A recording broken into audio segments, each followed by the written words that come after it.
কল্পনা করার জন্য স্যার। আমি ব্যক্তিগতভাবে স্যার কে কি করলাম আমি জানি না। আমি ব্যক্তিগতভাবে স্যার টিচারদের স্যার আমি প্রমাণ করতেছিল, কথা বলতে পারি না এমন ওয়াইফের সাথে, আমার বাচ্চাকে আমি দেখতে পারি নাই স্যার। আমি এক প্রকার মানে লুকিয়ে আমি চলে গেছি, এরকম একটা পর্যায়ে গেছি স্যার। আমাদের এই যে অধপতন স্যার, বাহিনী হিসেবে যে পরিচয় দিব আমি পুলিশ, এই পরিচয় দিতে স্যার ভয় লাগে, লজ্জা লাগে স্যার। একটা বাহিনীর ফোর্স হয়ে যে আমি নিজে পরিচয় দিব, আমার নিজের লজ্জা লাগে। আমাদের আমি একটা ছোট উদাহরণ দিই স্যার, আমি আসার পর যতটুকু দেখছি, এই যে জাতীয় সংসদ নির্বাচন শেষ যে নির্বাচনটা হয়ে গেছে স্যার, এই নির্বাচনে একক যে নির্বাচনটা হয়ে গেছে, পুলিশকে ব্যবহার করে যে নির্বাচনটা হয়ে গেছে, নির্বাচনে সারা বাংলাদেশে এককভাবে মামলা হচ্ছে স্যার। কিছু মামলা গায়েবী মামলা, যে মামলা কোনো ভিত্তি নাই, এই মামলাগুলো আমাদের কি দিয়ে করাইছে স্যার। সাধারণ জনগণ যারা আছে, বিএনপি যারা আছে, জামাত, যে কিছু জানেই না, তাদেরকে আমাদের গ্রেফতার করা লাগছে স্যার। জনগণের মধ্যে আমাদের যে শত্রুতা দৈরাত্ম সৃষ্টি হয়েছে স্যার, এই সাম্প্রতিক সময়ে একটা বিষয় থেকে আমাদেরকে নির্দেশনা দিচ্ছে যে এলাকায় কোনো বিএনপি জামাত থাকতে পারবে না, এলাকায় কোনো অন্য ভিন্ন ধর্মাবলম্বী কোনো কিছু থাকতে পারবে না। আমার এসপি স্যারকে তো আর মানুষ জানে না যে এটা আমার এসপি স্যারের কমান্ড ছিল, আমার ডিএজি স্যারের কমান্ড ছিল, এটা তো মানুষ জানে না। মানুষ জানে যে এটা আমি একজন সাব ইন্সপেক্টর, আমি এটা করছি। সন্তোষ নামে একজন সাব ইন্সপেক্টরকে মেরে ঝুলাই রাখছিল কি সাম্প্রতিক সময় যখন প্রথম আন্দোলন শুরু হলো স্যার, সেই আন্দোলনে একটা গাড়ি ভাঙচুর হয়, সেটা সরকারবাদী একটা মামলা হয়, সেই মামলার আয়ু ছিল হচ্ছে সন্তোষ, যাকে স্যার এটা জানেন উপরে অনেক প্যাথেটিক একটা ঘটনা স্যার, আপনারা যে দেখছেন হয়তো স্যার, এখানে আপনাদের বিষয়টাও স্যার এখানে আসছে, আমরা সবাই এটা জানছি। তো এইরকম স্যার অনেক বিষয় আছে স্যার, আমরা কথা বলার কোনো সুযোগ থাকে না। আমরা চাই স্যার এই বাহিনীটাকে স্যার, এই যে রাজনীতিকরণ, এই রাজনীতিকরণ থেকে আমাদের দাবি দেওয়ার প্রধান যে বিষয়টা, সেটা হচ্ছে আমরা এই রাজনীতিকরণের মধ্যে স্যার থাকতে চাই না। আমাদের স্যার এখানে কর্মবিরতি চলমান আছে স্যার, আমরা কর্মবিরতি নিয়েছি, সারা বাংলাদেশে একই অবস্থা স্যার। এখানেও স্যার আমরা যখন প্রথম এখানে আসছি, আমাদের ম্যাক্সিমাম সবাই স্যার সিভিলে ছিল, ম্যাক্সিমাম সবাই সিভিলে ছিলাম, জানি না আমার অফিসার ইনচার্জ আমাদের অফিসার আমাদেরকে সবাইকে মানে যেভাবে হোক না কেন, ফোর্সফুলি হোক যেভাবে হোক আমাদের পোশাক করতে বাধ্য করছে। আমি স্যার পোশাক করি না, তার মানে স্যার এই রাজ্যে আমি চাকরি করবো না। আমি একটা এডুকেটেড পার্সন স্যার, আমি ফিজিক্সে মাস্টার্স করছি ঢাকা কলেজ থেকে। আমিও স্যার এই যে ছাত্র আন্দোলন করছি, আমিও পক্ষে। বাট এই পুলিশের সাথে সে প্রত্যেকটা হত্যাকাণ্ডের স্যার বিচার হোক, ছাত্র 200, 300, 400, 500 যা মারা গেছে, এটা বিচার হোক স্যার। আমরা চাই আমাদের যে সকল সিনিয়ররা স্যার কমান্ড করছে, যারা এগুলা করছে, তারা পার পেয়ে গেল কেন? তারা কিভাবে স্যার পার পেল?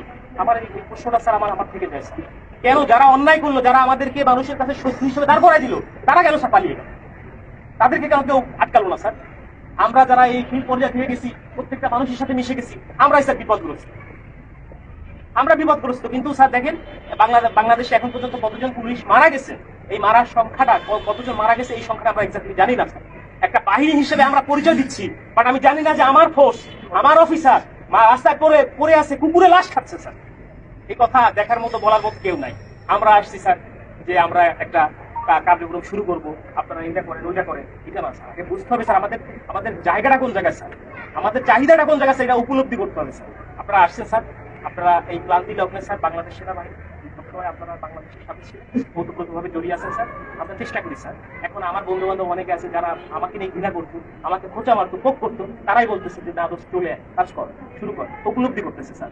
বাংলাদেশে সর্বপ্রথম স্বাধীনতার যুদ্ধে বাংলাদেশ পুলিশ রাজারবাগে যে প্রতিরোধ গড়ে তুলেছিল, এটা তো অস্বীকার করার স্যার কিছু না। সারা বাংলাদেশে পুলিশের অবদান স্যার, অনস্বীকার যে অবদান, এটা অস্বীকার করার কোনো সুযোগ নাই। কিন্তু এই যে দলীয়করণ, এই দলীয়করণটা স্যার আমরা চাই। আমরা দলীয় কোনো করণের মধ্যে আমরা থাকতেই চাই না স্যার। আমাদের প্রধান পয়েন্ট হচ্ছে এইটা, আমরা চাই পুলিশ একটা নিরপেক্ষ স্বচ্ছ বাহিনী হোক। আমরা স্যার মানে আমরা যে এই যে ইউনিফর্মটা পরে রাস্তায় বের হবো, আমাকে অমুক দলের লোক তমুক দলের লোক আমাকে ব্যবহার করবে, আমরা এটা চাই না স্যার। আমরা এখান থেকে বের হয়ে আসতে চাই। এবং ছাত্র জনতা যারা মারা গেছেন, আমরা বলতেছি যে ঠিক আছে, স্বাধীন হয়েছে দেশ, আমরাও একত্রতা প্রকাশ করি। আমরা কিন্তু পুলিশ কর্মবিরতি দিচ্ছি কেন? যে আমাদের পুলিশ মারা গেছে এটা না, আমরা চাচ্ছি যে সারা বাংলাদেশ যেভাবে সংস্কার হচ্ছে, আমাদের বাংলাদেশ পুলিশও ঠিক একই রকম ভাবে সংস্কৃত হয়ে একটা জনগণের পুলিশ হিসেবে আমরা প্রকৃত কাজ করতে হবে স্যার। এরকম ব্যবস্থা যদি হয়, আমরা স্যার রাস্তায় নামবো, আমরা মানুষের জন্য স্যার শপথ গ্রহণ করছি স্যার। অনেক চাকরি ছিল স্যার, করতে পারতাম স্যার, প্রাইমারি স্কুলে চাকরি করতে পারতাম, অন্য জায়গায় চাকরি করতে পারতাম, ব্যাংকে চাকরি করতে পারতাম। প্যাশনের কারণে স্যার এখানে আসছি স্যার। এটা একটা স্বপ্ন স্যার, যে বাংলাদেশ পুলিশে চাকরি করলে মানুষের যে সেবা দেওয়া যায়, এটা একটা স্বপ্ন। বাট এই স্বপ্নগুলা আমাদের নষ্ট করে দিয়ে গেছে আমাদের কিছু বিশেষ ক্যাডার, এখানে বলতে তার আপত্তি নাই। আমার স্ত্রী আজকে আমি লুকায়িত ছিলাম, আমার উপরে থ্রেট ছিল, আমি জানি। অনেক বন্ধু বান্ধব ফোন করে বলছি আপনি থেকে না, রাজনৈতিক মামলা আমার কাছে ছিল স্যার, যার জন্য অনেকে বলছে, অনেক শুভাকাঙ্ক্ষী ছিল বিএনপি জামাতে, তারাও বলছে যে ঠিক আছে আপনি সেফলি থাকে। আমি যখন আসছি, আজকে খুলনা থেকে আসছি, গোপনে আসছি, আমার স্যার শেভ করি না, রাস্তায় চেকিং হচ্ছে স্যার, পুলিশ কিনা স্যার, এরকম বাংলাদেশ স্যার আমরা চাই না। এবং আমরা চাই নাই স্যার, আমরা চাই যে স্যার এই জিনিসটা থেকে আমরা উত্তরিত হই এবং আমাদের যে 11 দফা দাবি আছে স্যার, আমরা চাই আপনাদের জায়গা থেকে স্যার যতটুকু করার, আমাদের স্যার এখানে আছে, প্রত্যেকটা জায়গা থেকে যতটুকু করার আমাদের যাতে করে আমাদের স্যার দ্রুত এবং একটা দাবি পূরণ হয়। পুলিশের স্যার এরকম বহু হয়েছে, তোমাদের এইটা দিব, ওইটা দিব, ওইটা করবো, সেটা করবো, কিছুই হয় না। আমরা চাই একটা প্রজ্ঞাপনের মাধ্যমে আমাদের এই দাবিগুলো মেনে নেওয়া হোক, যৌক্তিক দাবিগুলি। যদি মনে হয় যারা এখন বর্তমানে উপদেষ্টা পর্যায়ে আছে, অত্যন্ত বিচক্ষণ মানুষ, যদি মনে হয় যারা পুলিশের এই দাবির মধ্যে কোনো জায়গায় ব্যত্যয় আছে, সেটা সংস্কার করে যেটা মনে হয় যেখানে সংস্কার প্রয়োজন, সংস্কার করে যতটুকু এটা মডিফাই করা যায় করে আমরা চাই একটা প্রজ্ঞাপন দিলে আমরা মেনে নিব যে হ্যাঁ আমাদের দাবিগুলো পূরণ হচ্ছে। কারণ আমরা দেখছি স্যার, আমাদের টিএ বিল স্যার পাই না। আমরা বলবো কাকে এগুলা? আমরা বলবো কাকে? আমরা স্যার টিএ বিল পাই না।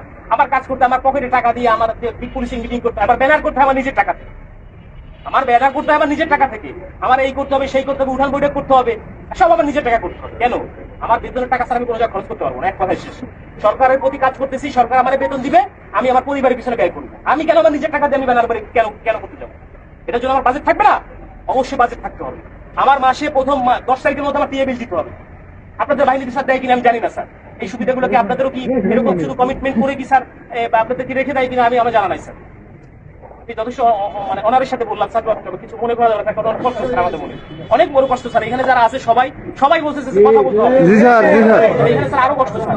এখানে আমরা কর্মবিরতি দিচ্ছি। আমার ভাই একজন কনস্টেবল স্যার কি ক্ষমতা থাকে, একজন সাব ইন্সপেক্টর কি ক্ষমতা থাকে স্যার?